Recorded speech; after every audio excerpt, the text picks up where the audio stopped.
Tucket's Ride. Tonight we're going to do chapter 4 and 5. Take him out and hang him, Francis stood, not believing, almost not hearing.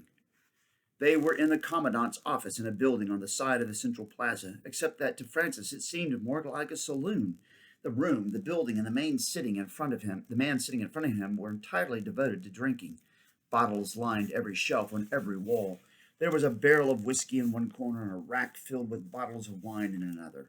Francis had seen men drunk before, and he'd seen men swill whiskey like water at the trading post, but he had never seen anybody as drunk as the commandant. Or maybe he should say as drunk and still alive. The man wasn't sitting at his desk so much as weaving at it, and his speech was slurred.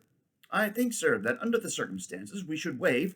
Lieutenant Brannigan was standing next to Francis, and he spoke in a slow, measured tone. Lottie and Billy stood back by the door.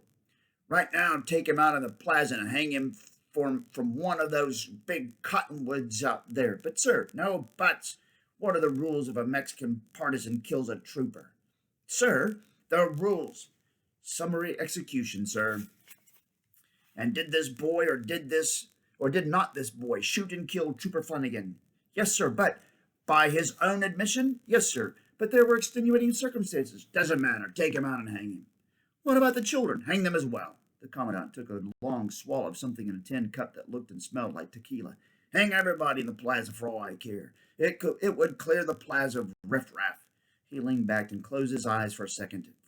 And for a second, Francis thought he was thinking, but his breathing grew regular. And after a few moments, Francis realized he had passed out cold. Well, Brannigan said in a low voice, I thought that went well, didn't you? Went well? Lottie had been silent throughout, mostly because she was in shock. She took a deep breath. He's going to have us hanged. I wouldn't call that going very well for us. I'm never going to see 11 years old, and you think that's a good way for things to go? I haven't even learned how to do anything, and they're going to string us up. You call that going well? I don't think so. Going well would be if Francis took us out of here. I just wish he hadn't had to shoot that stupid soldier. You're not going to hang. Lieutenant Brannigan held his hand over her mouth. He won't remember a thing he said tomorrow. He turned to Francis. Just keep her quiet now. Let me handle this. He turned to the door and called, Corporal Antrim, come in here, please. A red-headed trooper whose face was covered with freckles came in the office. Yes, sir. Commandant Donovan is napping, as you can see. Yes, sir. He was very tired. Yes, sir, he often is. Brannigan nodded. Yes, he works very hard, but just before he went to sleep, he disposed of the difficulty of the shooting of Trooper Brannigan. Since the situation was to all intents and purposes a tragic accident, Commandant Donovan has decided to let the matter drop. Yes, sir. Brannigan will be buried with full military honors. Yes, sir. Write up a report that states what the commandant has done for his signature when he comes to. Awakens, will you? Yes, sir. That will be all, Corporal. The clerk left, and Brannigan looked at the commandant with open disgust, shook his head, and turned to Francis. You mustn't think all officers are bad because of him. Some are very good at what they do. Well, he won't remember any of this. He'll think he made all the decisions himself when Corporal Antrim gives him the report to sign. Brannigan opened the door again and led them outside. It was late afternoon, coming into evening, and the light filtered through the cottonwoods on the plaza in the center of town. The leaves were gone because it was fall, but the hazy light seen through the limbs had an eerie quality. Francis shivered. For a few moments he'd actually thought he was going to be hanged. He could feel the rope tightening around his neck. He couldn't shake the feeling. What happens to us now?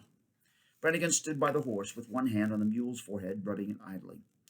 You are free to go, and I do mean go.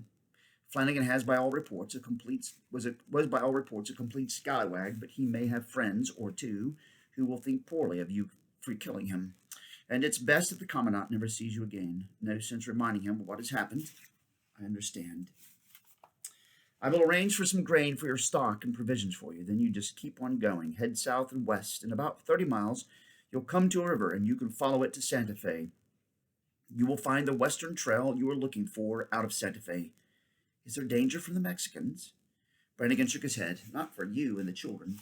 The fighting has moved to the south, and we've been left behind to administer. Generally, people have just gone back to living their lives. Most of them didn't want the war in the first place and are glad to have it move on. Stick to the traveled roads, and you'll be fine. He turned and pointed. Take your horse and mule to the livery and freight area south of town, and they'll give you some grain and food. Tell them Lieutenant Brannigan said to provision you. Thank you for everything." They shook hands. Then Francis put the children on the mule. "No trouble," Brannigan said as Francis mounted. "Flanagan brought it on himself. It's too bad you had to leave in a hurry. I think you would benefit from a visit to the Taos Pueblo. They are remarkable people. They have learned how to live and flourish in a place most people wouldn't even pass through. You could learn much from them." "Well," he said, "good luck to you." He saluted as they rode away. "Have all the luck there is."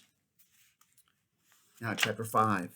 Francis wouldn't consider going out to the Pueblo to visit the Indians. He knew that not all Indians were bad, but uh, that, in fact, most of them were just decent people. But he had been captured by some and held prisoner by some and had fought some others in his mind, and he found that he was just more peaceful if he went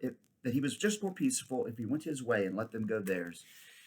He couldn't shake the feeling of the noose around his neck, and he kept thinking about it, wondering what if the commandant hadn't been that drunk and hadn't passed out and remembered when he had come to and decided to find them and hang them anyway? Francis paused before they left the plaza to reload his rifle, setting the butt in his left stirrup while he pushed the ball home with ramrod. When they were moving again, the thought of being hanged came back, fretful thinking. He kept shaking his head to clear the thoughts out. "What's the matter with you?" Lottie and Billy had been on the mule's back so long that they had almost evolved into a part of the mule. Lottie would often sit sideways on the pack saddle to keep my arthritis from acting up. Sometimes she lay across the mule, sometimes sat forward on his neck.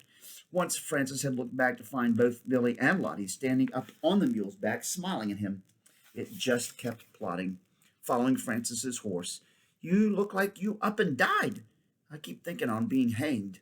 Lottie shrugged. "That's all done now, way I see it.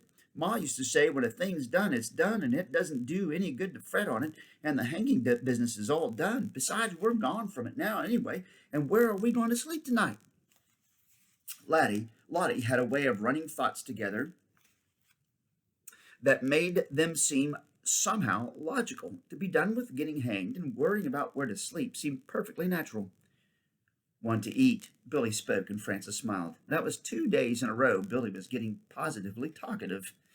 "We'll get some grain for the horses and then find a spot with some wood and water and make camp." "I don't think so." Lottie looked at the country around them. "I believe the last time this country had water was when the Great Flood happened, and when you think about that, it makes you wonder on who's telling stories. I mean, how big would an ark have to be to get anything in it? And not just one, but two. 2 buffalo, 2 mountain lions, 2 coyotes, 2 gophers, 2 ants, 2 mosquitoes, 2 horseflies, 2 ticks. And why did he include mosquitoes and ticks, I ask you? Seems Noah must have been stupid wanting to keep flies and ticks and mosquitoes around. Don't you think he was crazy? I mean, if it was me and I had a chance to get rid of horseflies, I'd drop them in a second, right over the side. Did you ever watch them bite? They take a real chunk out of your arm, kind of twist and pull." Francis saw the livery and the freight yards ahead and kneed his horse into the trot before Lottie drove him into wanting to be hanged. A sergeant met them. He had no neck, as near as Francis could tell, and he was pouring sweat, though it was barely above freezing. "We're here to be provisioned," Francis said. The sergeant hesitated until Francis told him that Lieutenant Brannigan had said it was all right. "Fine, lad. You should have said so in the first place. There's grain in those bags and bacon and flour, beans and dried beef in that shed over there. Help yourself to what you'll be needing." Francis took him at his word and loaded the mules down with sacks of flour, bacon, sugar, beans, and close to 30 pounds of oats for the stock. He also took several boxes of matches, 2 pounds of black powder, 3 tins of caps, and a couple of 5-pound pigs of lead. He had a mold and a ladle to make rifle balls, but finding lead and powder was always a problem. The mule didn't seem to mind the extra load, and they set off with perhaps another hour of daylight left, Francis feeling positively rich. "We're moving about 5 miles an hour," Francis thought, sitting on the walking horse. It was a mind game he played constantly. He factored in the speed and would look ahead to where he would be in an hour, see what was there to help him or hurt him. "In an hour, we'll be by that ridge on the left. There are some thick trees along the base. Maybe there's water there.